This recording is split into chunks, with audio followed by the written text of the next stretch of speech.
This is the Vegan Breakthrough Podcast, episode number 8. Thank you so much for joining me today. Hey everyone, welcome to another episode of Vegan Breakthrough Podcast. And today we have an amazing guest, Paul Bashir, co-founder of the Anonymous for the Voiceless movement, animal liberationist, plant-based nutritionist. Hello, Paul. Hi. Hi. How you doing, man? Very good, very good. Thanks for being here. It's my pleasure. Perfect. Thank you so much for finding time for this interview. Can you please tell our listeners a little bit more about who you are and what you do, your YouTube channel, who is it for, what topics do you cover in your videos? I should say I don't do much YouTube activism anymore. I was a bit more active before I started Anonymous for the Voiceless. And even during, I was a bit more active at one point, but things have become really busy at the moment with running Anonymous for the Voiceless. So co-founder and director of AV. So what we do is we focus on helping others to set up Cube of Truth demonstrations around the world and organizing and supporting these events alongside some really fantastic people. We have the best team in the world. My whole life has become dedicated to animal rights. I do this full time now, which is a dream come true. I worked really hard to get to this point. It's been nothing but hard work to get to where we're at with everything. That's great to hear. You said that when you got into the vegan movement, you became frustrated because you saw how organized the animal agriculture was and how disorganized vegan movement were. So can you expand a little bit more? Like, what do you think is that you happy to see in modern vegan movement, and what do you think can be improved? Well, what we're doing with AV, I feel like it's taking that to a new level. We're on the streets and we're acting in a very organized way. Yeah, I mean, I was frustrated before AV because we were getting out onto the streets, we were doing silent protests, we were doing pay-per-views, the pay-per-view campaigns. I don't know if you know what they are. It's where we pay people $2 or something to that effect to watch a small clip. That's kind of like the first form of video outreach I ever did. And it was shortly after that that I heard that people were taking the money and buying KFC with it. You know, even if that happens very seldomly, the risk of that happening should have us avoiding doing those kinds of campaigns.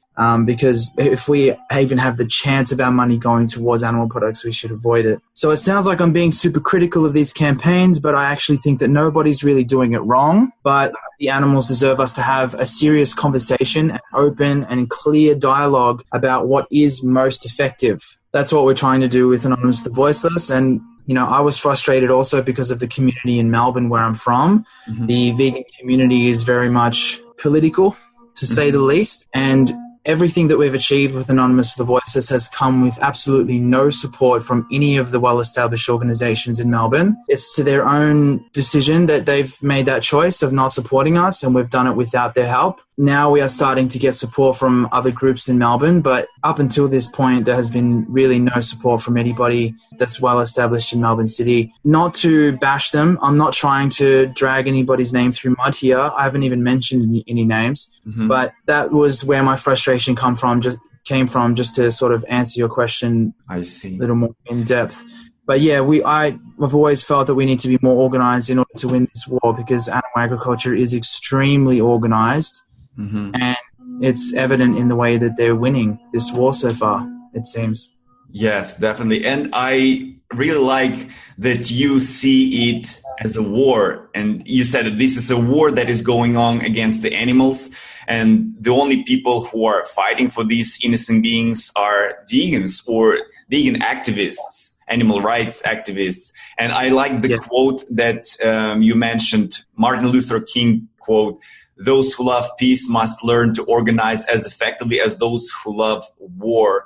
So can you expand a little bit more? Why do you see it as a war against animals? Well, that's what it is. These animals are being brutalized and murdered for no good reason. And we use justifications that they all come down to our view of animals being inferior to us. And when there's a massacre of trillions of animals going on for no greater reason than palate pleasure and fashion and bad science and etc., how could it be viewed as anything but a war against the innocent and the vulnerable among us? And this war that's going on, I think if we viewed it as such, we would treat it as such and we would act a lot differently.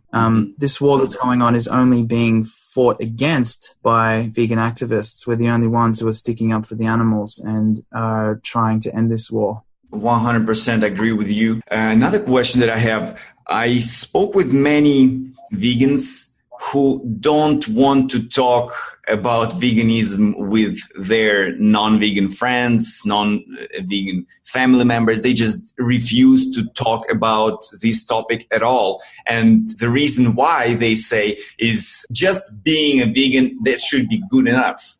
What do you think about this? Is it good enough, or if we really care about justice, we need to speak about it to other people? Yeah, you realize that you're participating in this injustice and you no longer want to participate in it. So you pull yourself away from it and you discontinue your contribution and you discontinue your place within this whole injustice, and you start to recondition yourself, and you understand that animals are not property and they're not machines. They're not products. Now, when you're vegan, you go to a place of neutrality. It's a neutral position.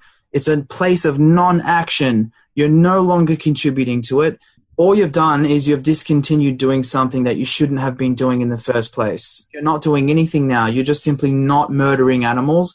You're not hurting them to the best of your ability, which is what we should all be doing in our daily lives naturally anyway, because that's how we behave when it comes to humans. And so that's how it should be for animals. And that's the whole point of veganism, is to have equality and to give animals the same moral consideration as we do to humans, and to seek to not to exploit them in the same way that we would seek to not exploit humans, which is just the normal thing to do. You don't necessarily deserve a gold star for doing that. What you do with that information once you have made that choice, that matters. Now, when people say, well, being vegan is enough, I believe that's a very selfish position to take, because you don't contribute to the animal suffering that's going on, but you're not speaking up for the animals now that you know this information. Right. It's like you realize in school that you're a bully, so you stop being a bully because it makes you feel better because you don't want to be a bully anymore. But then you see bullying going on around the schoolyard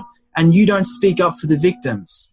That's exactly what that sounds like to me when people say being vegan is enough. Yeah, definitely agree with you. Why do you think vegans are not being taken seriously by non-vegans for the most part? Well, I think it's because a lot of us sort of assume that by being vegan, again, it's enough. We think it's enough. And, you know, if we're not treating this like what it really is, like it's a war against animals, and we're not treating this like we need to get ourselves together and be organized, then I don't see how people would take us seriously. I think because vegans aren't taking this issue as seriously as we should, that is the reason why people don't take us seriously. I see. So they don't see our seriousness about this topic, like about veganism. That's why they don't treat us, they don't consider us as something important, something serious, right? Yeah, and it's not necessarily the words that we use, it's the actions. Actions speak louder than words.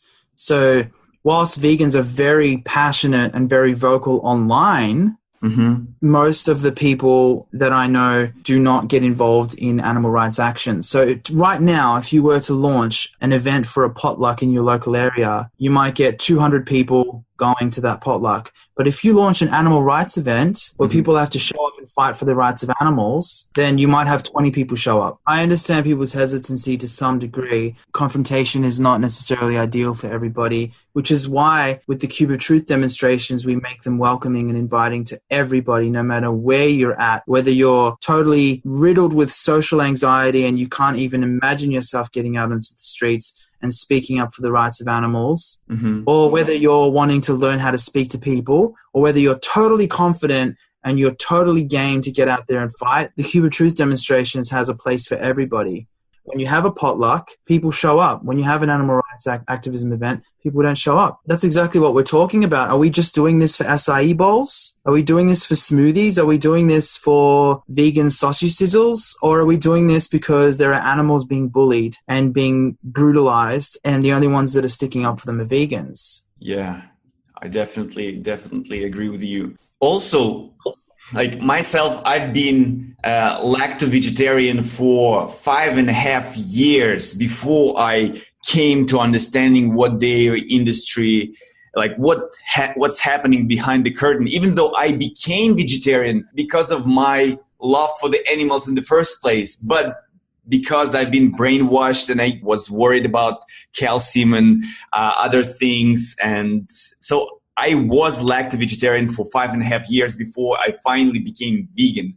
And many people really feel that vegetarianism is a good way to make a transition to veganism, and that we vegans should consider vegetarians as our friends.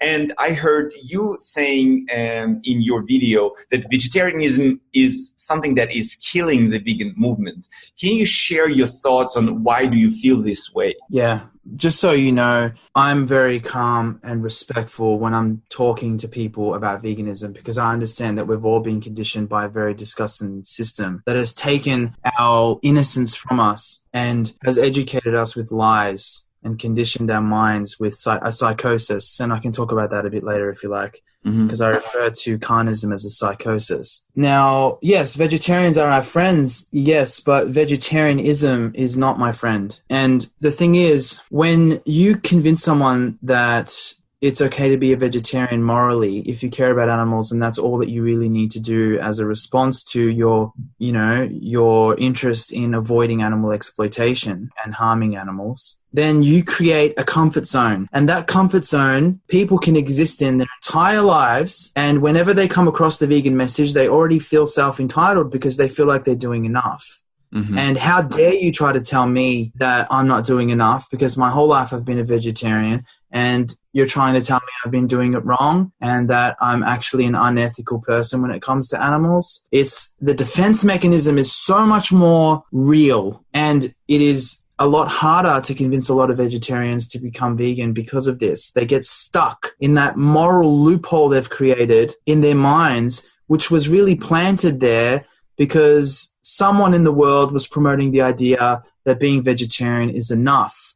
And so people get stuck in that little moral loophole in their minds, and they just find it so difficult to come out of. Now, to the contrary, we have a lot of people that are vegetarian that we find easy to convince to become vegan because they already care about animals, or they already care about this issue. They take it seriously. So for those people who just didn't know better, like yourself, or like the family that I'm staying with at the moment, they were vegetarian, but they had no idea what happens in the dairy and egg industries or what happens with other industries that exploit animals. And once they learned, they changed. Once they knew better, they did better. And for some people like that, it's really easy. But from what I'm experiencing on the streets a lot is that people who are vegetarian, they say it like it's enough. Don't worry, I'm on your side, I'm a vegetarian. You don't need to tell me any of this stuff, I'm a vegetarian.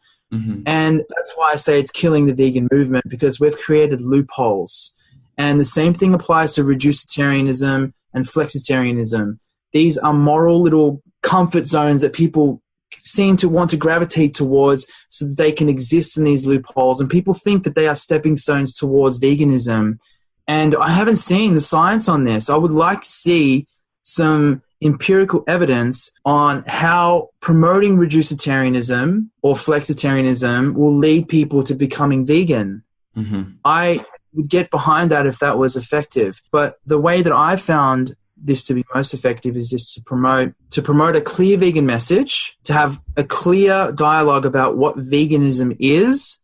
And then if people want to do less than veganism, they will. But it shouldn't be because a vegan has encouraged them that it's okay to do less than veganism, even if it's temporarily as a stepping stone towards veganism. Because if you condone it at all, if you condone dairy products, egg products, honey products, leather products, etc. at all, whether it's temporary or not, you are condoning it in their mind subconsciously. You are creating a loophole, a moral comfort zone that they can get stuck in forever. That is my experience, and that's my view on the subject, and that's why I think vegetarianism is killing the vegan movement.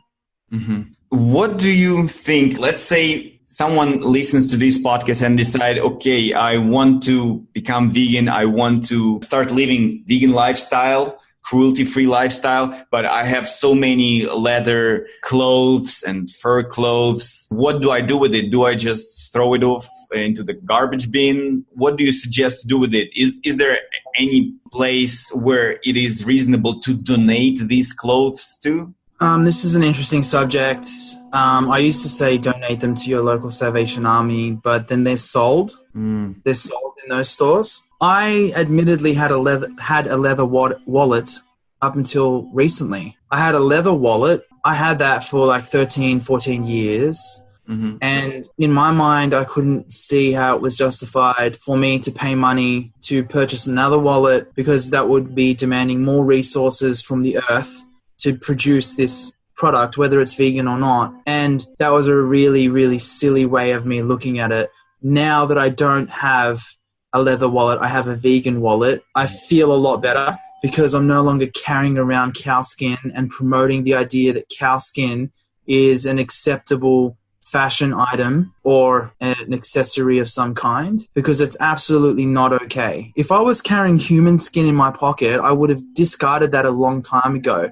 So I guess even the best of people can have some kind of speciesism still lingering, because the conditioning is so deep, and carnism, the psychosis of carnism, is so deep rooted that even the best of us it can affect. So I'm so glad that I've gotten rid of my leather wallet, and I'm going to actually burn it. I've still got it, so I'm going to burn it. I'm not giving it away to any of the local places I can donate it to. I'm going to make sure that nobody can ever have access to using this ever again, because it's something that should never be used. And so I'm just going to disintegrate it and burn it. It will disintegrate into the earth quicker.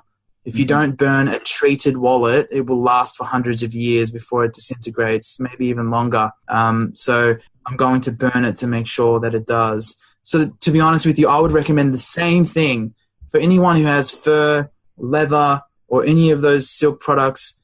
I would recommend burning them, because it's also about setting an example. These products should be abolished from the earth. I found an interesting statistic. It says that 2% of the current world's population is either vegan or vegetarian, but about 10% is a former vegan or vegetarian. And another statistic that I found, that about 84% of all new vegans will eventually move back to vegetarianism or even to eating animals.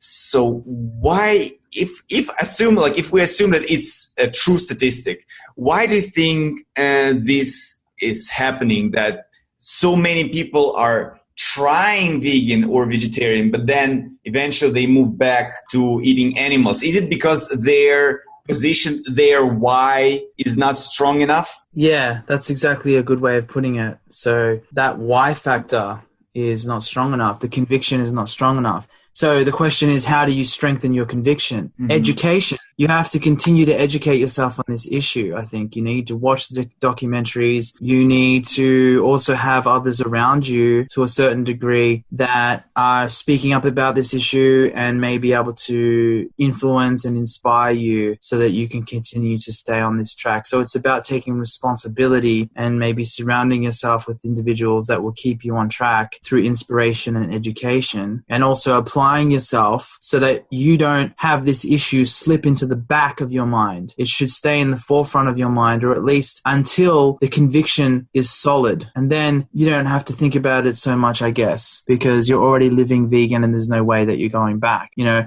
the Hodge twins, for example, they became vegan. They started to really care, it seemed, in their videos. When they were vegan, they were talking about how unethical it was to be eating animals. They were actually going to the extent of saying it's just wrong. You know, they were making videos that seemed like they were well on their path, but because they weren't continuing to educate themselves, and that's obvious, they fell back into a state of complacency. And this world would love you to be complacent. The most perfect consumer is that of a person who is ignorant and loves their ignorance, a person who is apathetic and loves their apathy. So this world caters for complacency very well. It will make, you know, if you want to be complacent, this world will look after you very well. You know, it's only when you question the status quo that you sort of have to take responsibility for your daily actions. You have to actually live on purpose and not just go along with how everything's set up in this world. So the why factor, the conviction, has to be there. It's like the lifeline for people remaining vegan. And to be honest with you, if someone has gone vegan and then they go back, they were never vegan. And I don't say that to be a Nazi about, oh, you know, you can't join the club, you know, you're not good enough to join the club. I'm just saying that if you stop being a racist and then you go back to being a racist, you were never not a racist. You were always a racist. It's the same thing with vegans. If you see animal exploitation, harming animals wrong, if you see that as wrong and then you stop it and then you go back to doing it, you never truly found that conviction within you to stop you from doing it. Therefore, you were always a carnist throughout that. And in the process where you were trying to stop, you didn't dig deep enough in order for you to stop. You're still a carnist in that situation, and that's just the fact of the matter. Definitely. Okay. What do you think? So basically, the best thing that we can do to stop carnism at all, to win in this war, is to continue raising awareness and to promote education, right? Yeah, I think like Gary Rosky said, without education, there will be no liberation. So I think education is key. I think inspiration is key. I think support is key. Anyone who's listening to this might think that I'm a cutthroat and non-approachable person when it comes to this subject, but I just really care about this revolution taking place. I'm very calm and patient with people, and I'm very supportive with people. As long as people are open-minded and wanting to understand veganism, then I will take the time out and I will spend as long as I need to help people to understand why it's important for us to be vegan, and more importantly, for us to be activists. Okay. And what if someone they listen to this interview and they decide, I want to become an activist too? What do I do? What my first steps should be? For example, if they watched some of your videos, they understand what the vegan message is about. They saw Gary Yourofsky's video and they understand like the basics of veganism and they want to promote this message. What's the first steps that they should take? Well, I think it's about knowing what you're good at and focusing on that, and knowing what you're not good at and maybe just leaving that stuff to the side. That's what every good entrepreneur does. And I think the same approach should be taken towards activism if we want to be as impactful as we can. So we should focus on the skill sets that we're good at. If you're a really great graphics designer, maybe volunteer for an organization and help them with their flyers, help them with their website, help them with whatever they need. And that contribution is going to go a long way. If you're really good at art, maybe you can put some animal rights messages in your art. Maybe you can dedicate your art to animal rights completely. That's on you. But if you're a musician, same deal. If you're someone who's really good at playing tennis, maybe you should be an absolute pro at playing tennis and prove that vegans are champions and speak up about the issue during your tenure as a tennis player. You know, speak up. Don't just be one of these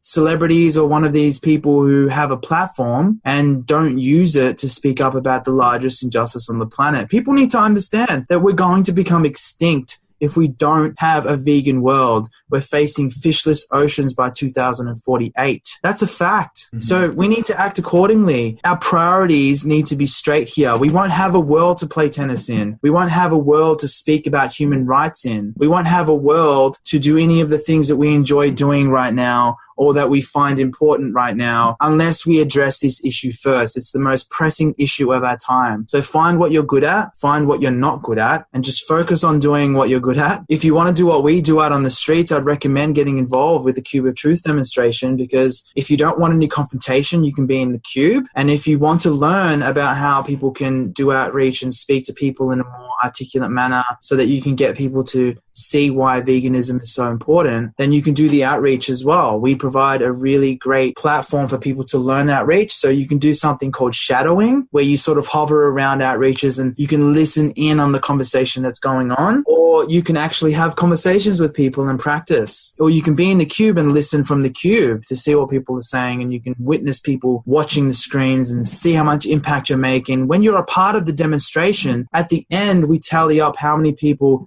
took veganism veganism seriously as a result. And people respond really well to these demonstrations. They've been dubbed the most effective street activism on the planet. And if that's the case, you're a part of that demonstration when those numbers are tallied up. So let's say you get 100 people taking veganism seriously and you were in the cube the whole time. You being in that cube and the cube is the focal point for the entire demonstration. You are a part of that entire success, you know? So it's a very important thing to be a part of if you want to get active. But if I am to be honest with you, I think we should just be getting active and doing whatever it is that we find to be the most effective. But the most important thing is that we just get active. Because like I was saying before, veganism is a state of non-action. It's a neutral position. And when we're active, then we're doing something in the positive direction. And that's why I think we just need to be active and find what we're good at and focus on that. Definitely. Yeah, I agree. So let's say if someone wants to start this Cube of Truth demonstration in their city, should they just contact you via your Facebook group, your YouTube channel? What's the best way to get more information about it? The best thing to do is go onto our website, cubeoftruth.com. And you can see a list on the homepage of all of the cities that we're set up in already. And if we're not already in your city, then contact us and we can help you to set up in your city. And you don't need to wait until you have money to afford TV screens. You don't need to wait until you have enough people to help you with the events, to volunteer. We can help you with all of this stuff. So we can show you how to raise enough money if you need to buy things. But you can start off with very little. We've done it ourselves. And with volunteers, we can help you to find volunteers. So just contact us for all of the support that you need. We'll make sure that your events are a success. Okay, perfect. In what city did you have the biggest Cube of Truth demonstration? Was it in Melbourne?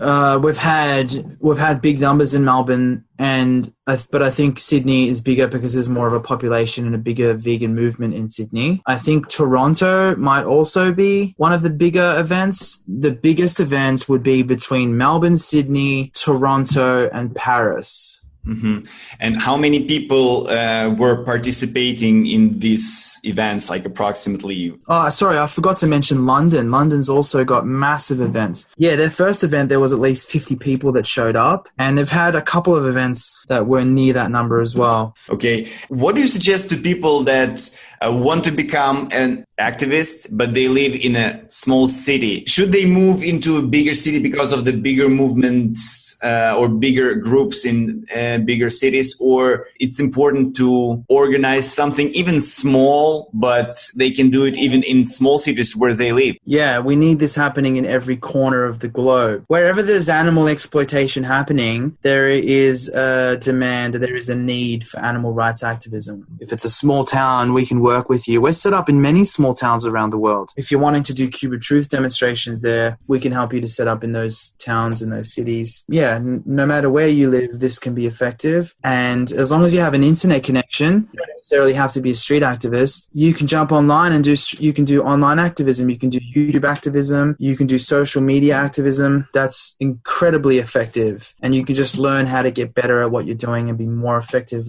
at what you're doing, which makes it more enjoyable, more effective that we are, more impact you make. It just brings about this feeling of joy and of excitement, and it makes it way more fun. So that's what I would recommend. You know, for example, I don't know if you know where St. John's is. In Canada? Yeah. Sure. Newfoundland, I think it's called.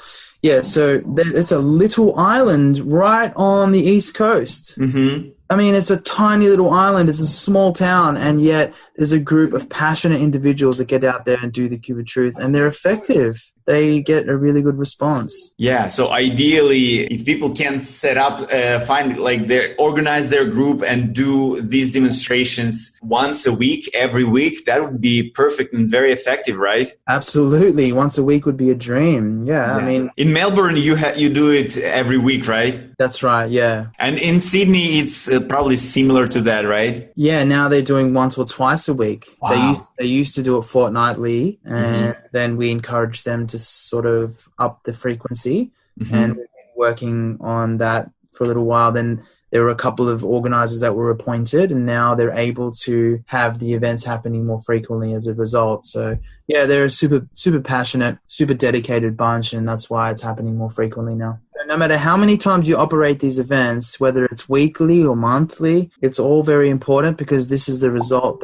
this could be what happens as a result. You know, people can come by, see the footage, their experience at the event can result in them becoming vegan and even becoming an activist. You just never know how much impact you're truly making. Perfect. Thank you so much, Paul. And I usually end the interview with the question, what piece of guidance can you offer to people who want to become vegan but afraid that it'll be too difficult for them, too inconvenient for them? My piece of advice would be the first thing to do is put the victims first. Animals are no different to us. We're animals ourselves. So it's not hard to relate to an animal really in all of the ways that matter. Mm-hmm. And if you just put yourself in their position, it becomes really easy for you to choose between a veggie burger and a chicken burger. Mm-hmm. And it's really as simple as that. This boycott is as easy as that. You choose the veggie burger, you've boycotted the chicken burger. When you go to the store, instead of buying cow's milk, you buy almond milk. And it's really just going into a different aisle. And sometimes it's in the same aisle, actually.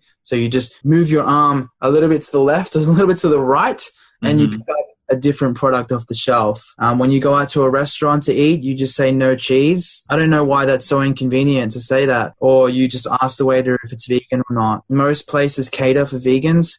And there is a website called happycow.net. So you can go to that website and you can type in, no matter what city you're in, you type it in and it will show you all of the restaurants and stores that stock vegan food, whether it's a purely vegan restaurant or a restaurant that sells vegan food. So in terms of support and making this as easy as possible for people, then we can provide all of that on our website, which is cubeoftruth.com. But yeah, that's all of the how to be vegan stuff.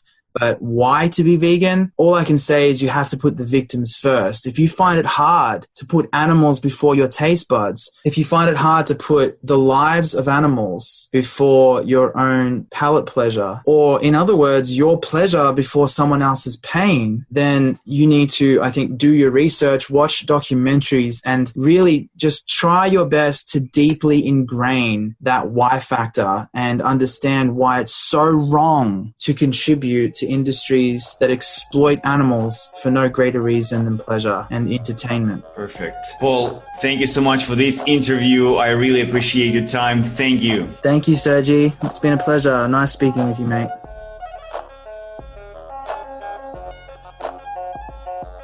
My friend, thank you so much for being with us today. I hope you found value in today's episode. If there was anything we mentioned and you missed it, don't worry, we take all the notes. Simply visit veganbreakthrough.com/8 to see the show notes page. Again, thank you for listening. Animals need our help. Let's make this world vegan. Bye, my friend.